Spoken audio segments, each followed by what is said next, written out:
What's up? What's up? This is Zach Boschman checking in. You are locked into the Citizen Truth podcast. After a brief hiatus, we are back with a very special episode today. Today, we are joined by Dr. John Hausdoerffer. Now, Dr. John, you had your hand in putting out a book called What Kind of Ancestor Do You Want to Be? The artist Lila June, I believe, says that, we're at a crossroads where we're kind of at an evolve or die moment.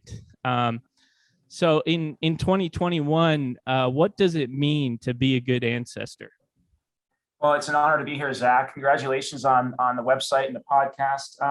I just need to credit my co-editors, Brooke Hecht, Sure, Alyssa Nelson, and Catherine Cummings, all from associated with the Center for Humans and Nature. They've been incredible partners in bringing this question to life. What does it mean to be a good ancestor? First means not just thinking the answer, right? This book has 45 different voices from, I think, 20 different cultures, including people who are ecologists and can listen to the land, right?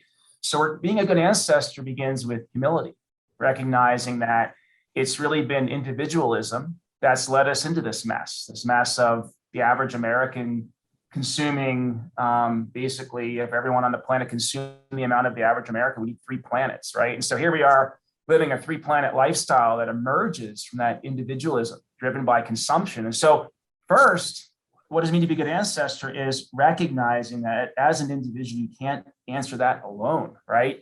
And so how do we learn how to think ecologically and listen to the millions of species with which we evolved? How do we learn to build solidarity as allies with diverse cultures around the world and listen to the world around us as our teachers? One of the things that Indigenous author Robin Wall Kimmerer says about that humility is when you look at a lot of Indigenous creation stories, humans show up last.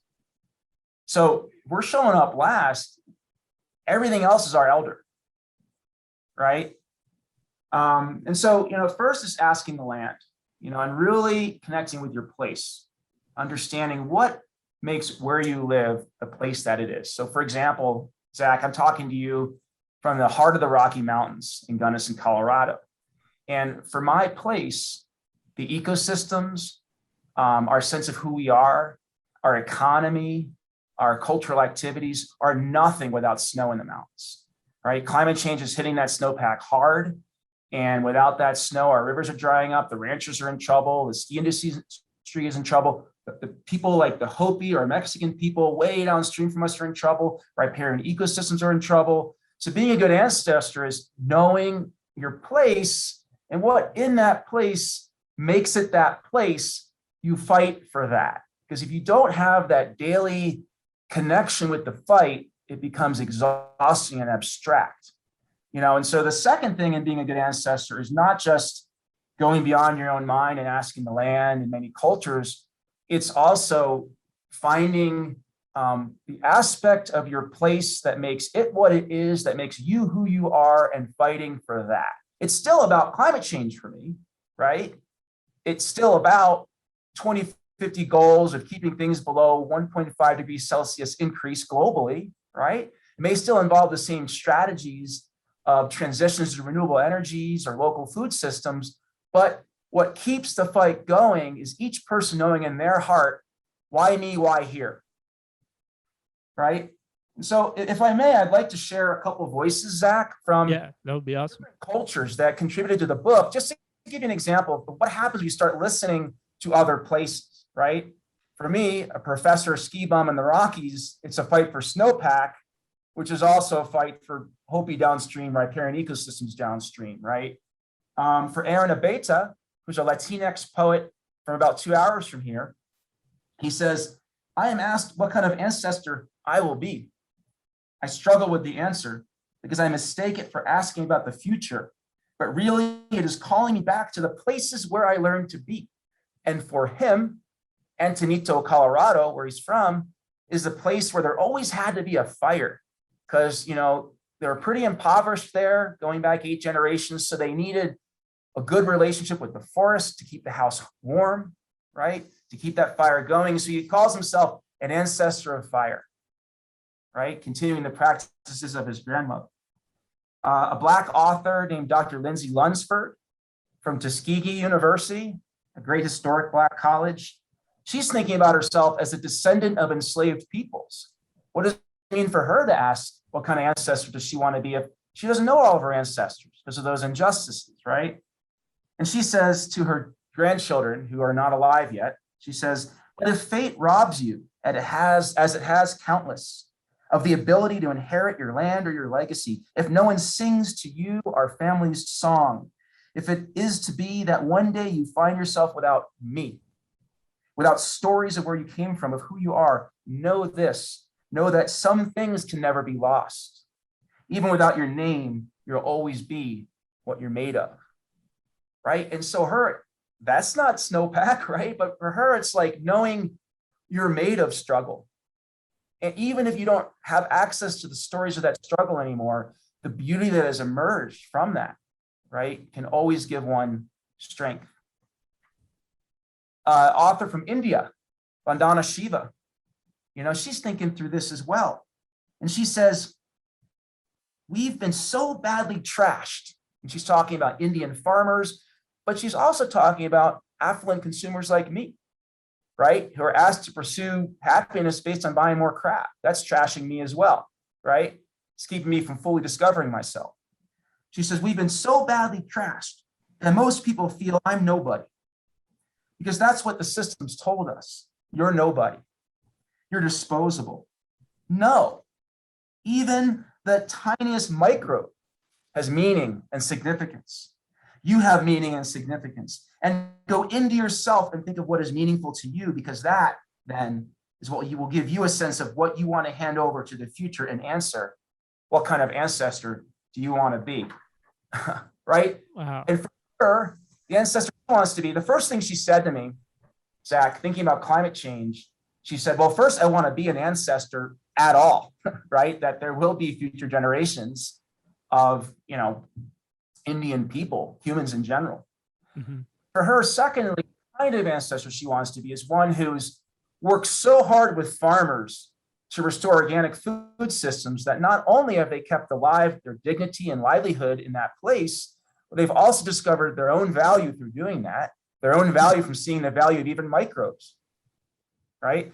250,000 Indian farmers have taken their lives in the last 20 years. And so she really, as an ancestor, for her, it's about that dignity. So again, it's place-based. I'll do one more for you.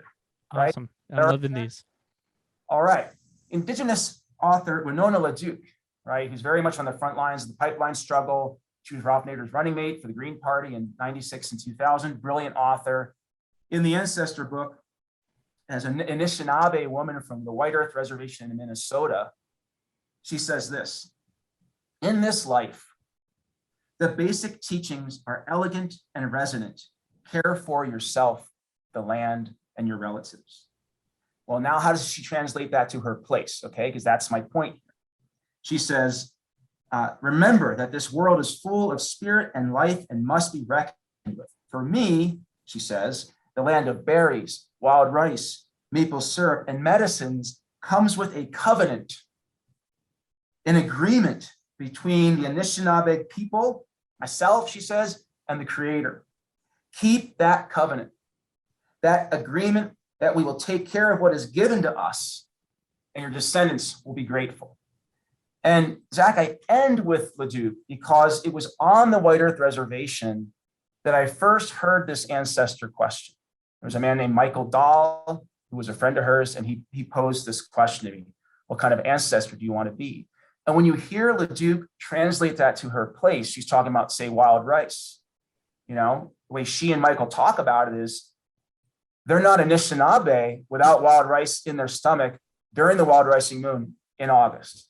Kind of like a lot of Plains tribes aren't who they are without the prairie grass diversity that comes from the buffalo, or Northwest tribes aren't who they are without free roaming and flowing salmon and streams, right? It's that cultural keystone that makes them who they are. For Leduc, it's that wild rice that makes her who she is. She knows what to struggle for. If climate change is threatening that little temperature window needed in the fall for wild rice, that's her measurement for whether or not she's struggling against climate change effectively. Do her grandkids get to harvest wild rice? So Zach, for me, a big question in terms of like how to be a good ancestor, right, is one, listening to the land and diverse cultures beyond your own individual mind. Two, understanding the cultural keystones of your place. What's your version of that wild rice? What mine is snowpack, right? Mm-hmm. So for everyone to kind of wrestle with, what is your rice, really can help us create a concrete where we live reason for the fight, so that the fight doesn't become abstract and therefore exhausting. So I think you answered my next question a little bit, but I'm going to ask it anyway. That was some really, really amazing perspectives. A lot of my friends that I talk to in my generation are aware of the planet's predicament, but feel powerless on some level. The current system is just so entrenched. It's difficult to see beyond it. The dominant system of humans are separate from nature, and nature is something to be exploited for profit or something to be conquered. I mean, that just seems so entrenched. So, what can we do on an individual basis to have a impact on climate change? Is it finding what our wild rice is? Or, do we become, my brother talks about, leaving his tech job and becoming a farmer in New Jersey. So, Garden State, that's a good place to start. What are some things that we can do, on an individual basis? And if it is finding our wild rice, how do we go about that? Well, I guess I think that's an incredibly important question. And I would say that, I'm about to turn 48. You and I are different generations. I really admire your generation. I really do. I'm a professor, and so I see it in my students. I don't know if you knew this, but Peace Corps applications from your generation are at 1960s levels, like 25,000 applications a year for 3,000 openings. I'm very encouraged by your generation. My heart goes out. Maybe you're in kindergarten when 9/11 happens, right? You can't remember a time we haven't been in a war.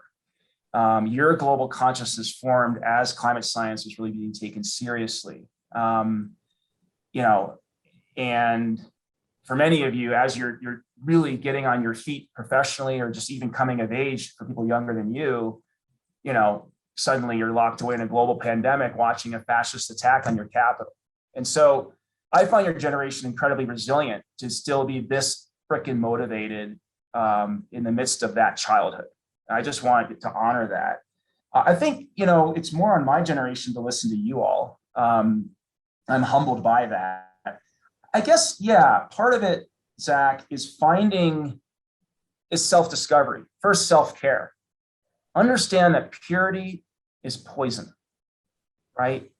You're not going to be able to make a perfect meal, right? There's going to be some form of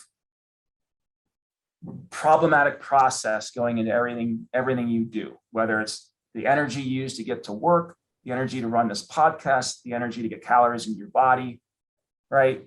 And I think there's a little bit of let it be there. And if you let go of the poison of purity, you can start to experiment. I call it attempting, Zach. You can start trying shit, and being okay with it not being perfect. I remember taking a group of students to Kenya, and there was an organization run by Kenyans, which is important, who wanted help installing solar for that organization that never had power. So we thought, great, privileged labor for Kenyan ideas. We thought we were flipping the colonial relationship. And there we were drilling and hammering on Christmas Eve morning, and all these unemployed male villagers surrounded us thinking there was work, right? And that attempt was well-meaning, but we had failed that community. And instead we pulled ourselves out of the community and found ways to invisibly get capital flowing in for Kenyan ideas, Kenyan labor. You got to attempt and be forgiving and then take care of yourself, right?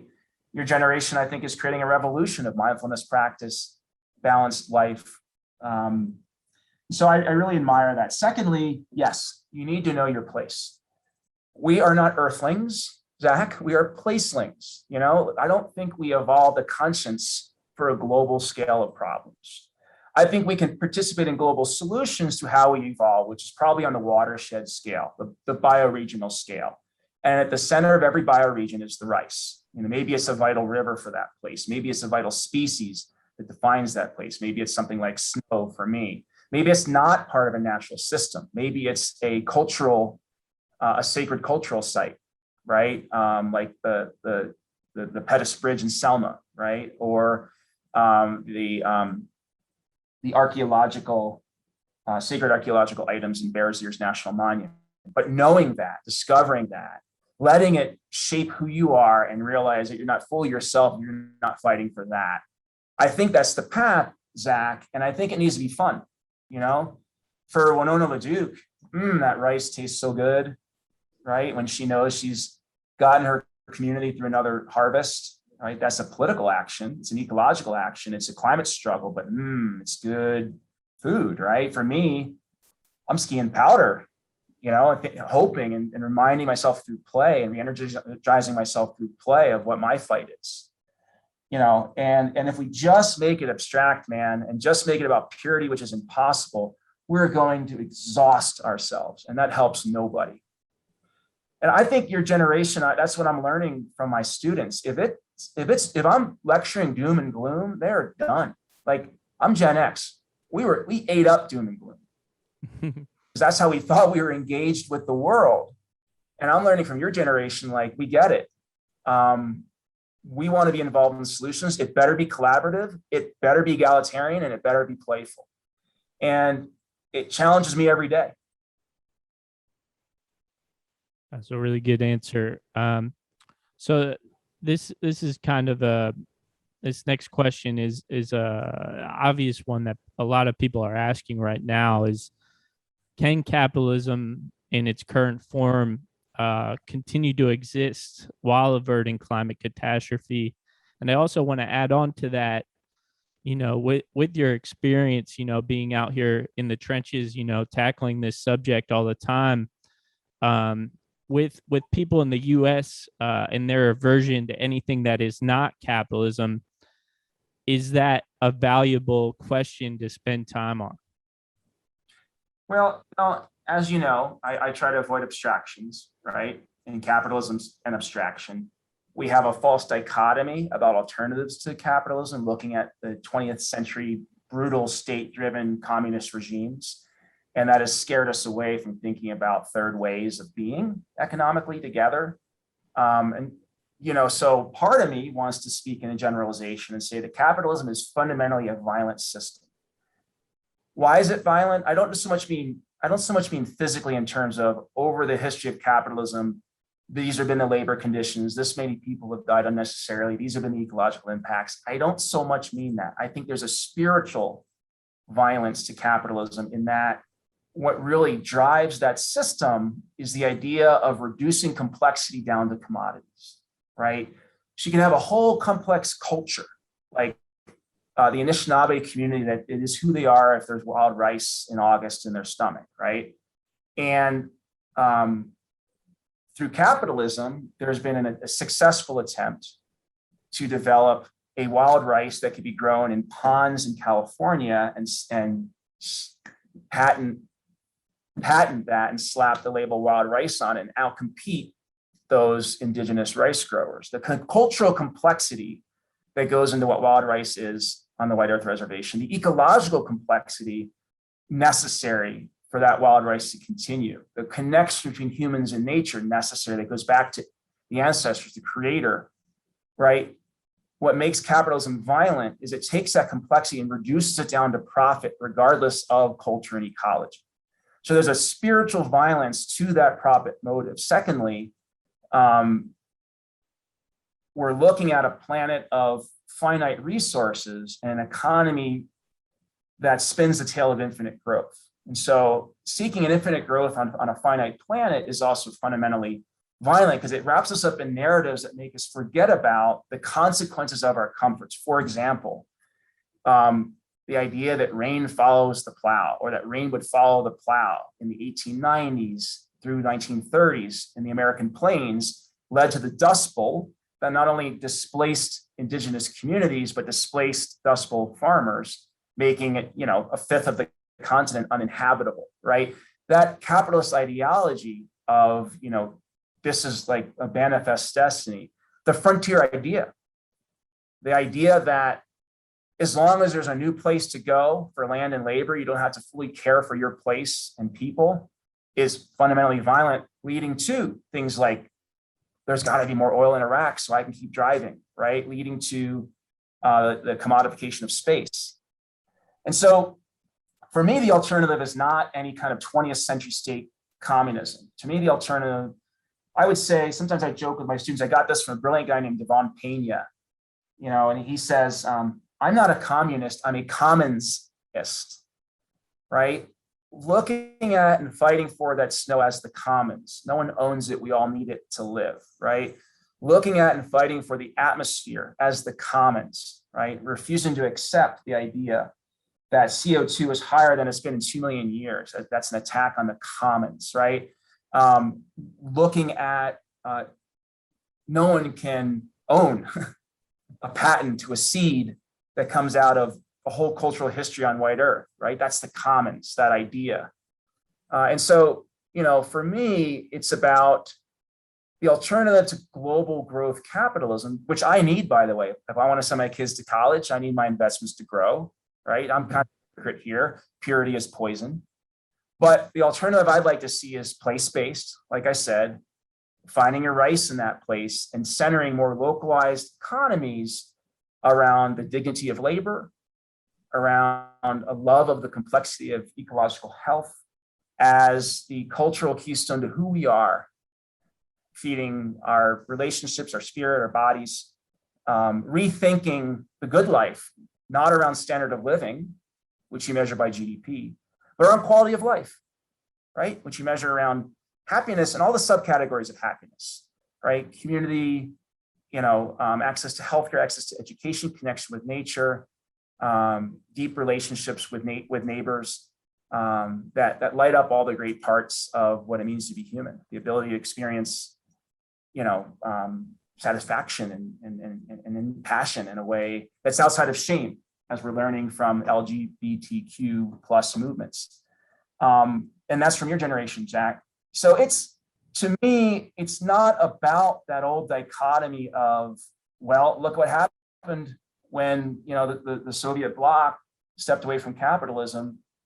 No, it's about looking to place and the dignity of land and labor, starting with what makes you who you are based on what makes your place what it is, and how can you get back to that, and how does it feed you? And we're starting to see a revolution around that, right? You look at the 20% growth per year or something in farmers markets. You're starting to look at a more locally sourced building materials in the construction industry. You're starting to see staycations. And I think we're not post-COVID, gosh, the Delta variant is so scary. But if there might be a post-COVID era, someday, silver lining could be how we started to learn to be more satisfied with what's available in our place. And that's, to me, the beginning of a commonsism rather than grow or die capitalism. So I have just one more question.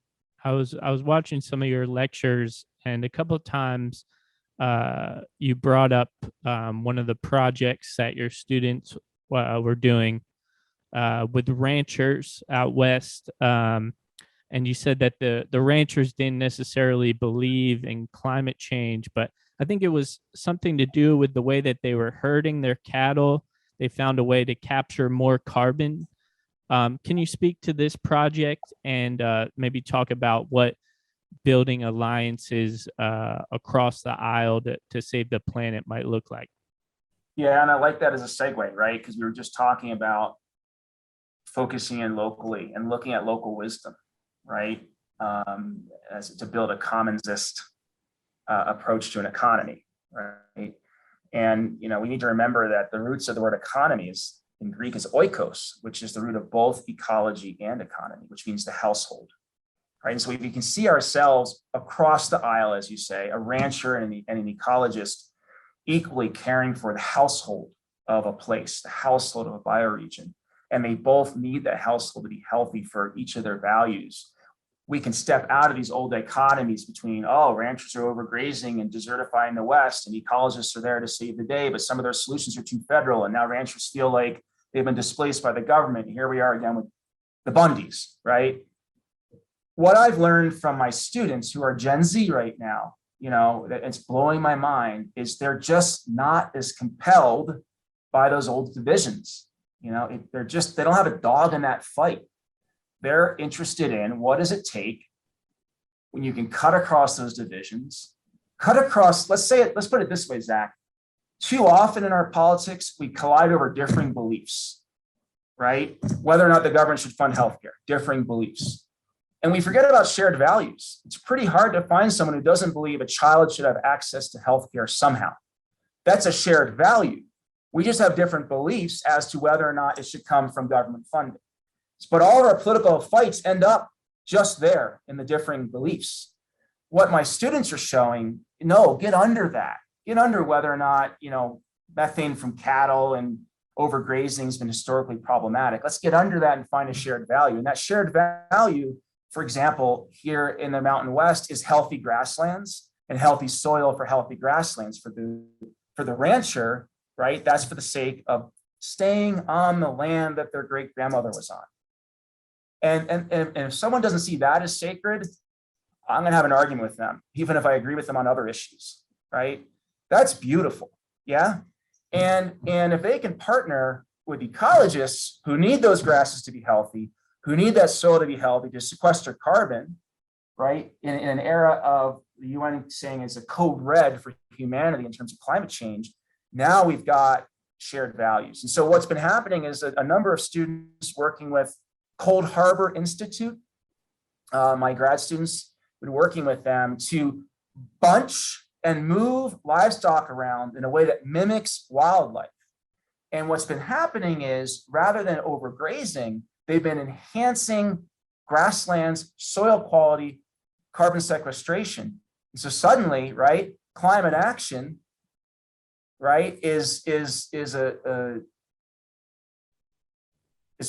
friend.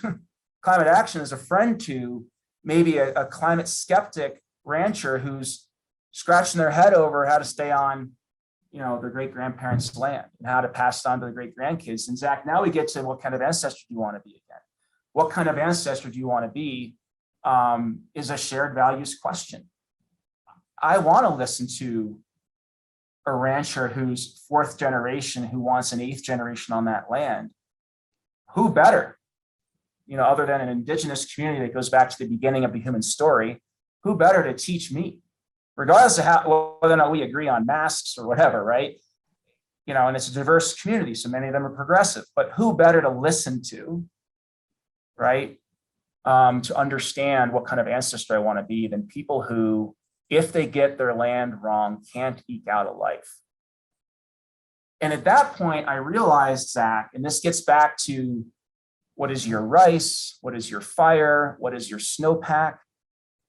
The best answer to the ancestor question is on the land. The place has the answer. So if for me, there still being snowpack is necessary to me being a good ancestor here, in that snowpack are a lot of answers, right? There's quality of snow. There's a lot of dust on snow from overdevelopment, which makes it melt faster, which messes up the rivers, right? There's a reduction in snowpack because of climate change. Now it makes me have to rethink how we develop our communities, how we engage politically. But the snow is like my barometer. And if in each place, like the rancher does with grass here, if in each place we can each learn what is the barometer of our place, we can stay aware in a humble way, because if we're getting it wrong, the land will tell us. And we can stay energized, because if it's based on what we love and what we enjoy, this like abstract crushing climate report from the UN isn't going to get you anywhere, man. Right? But if you want to have maple syrup on rice with your breakfast next summer, or when you're a dad, that's a really energizing way to keep asking, what kind of ancestor do I want to be?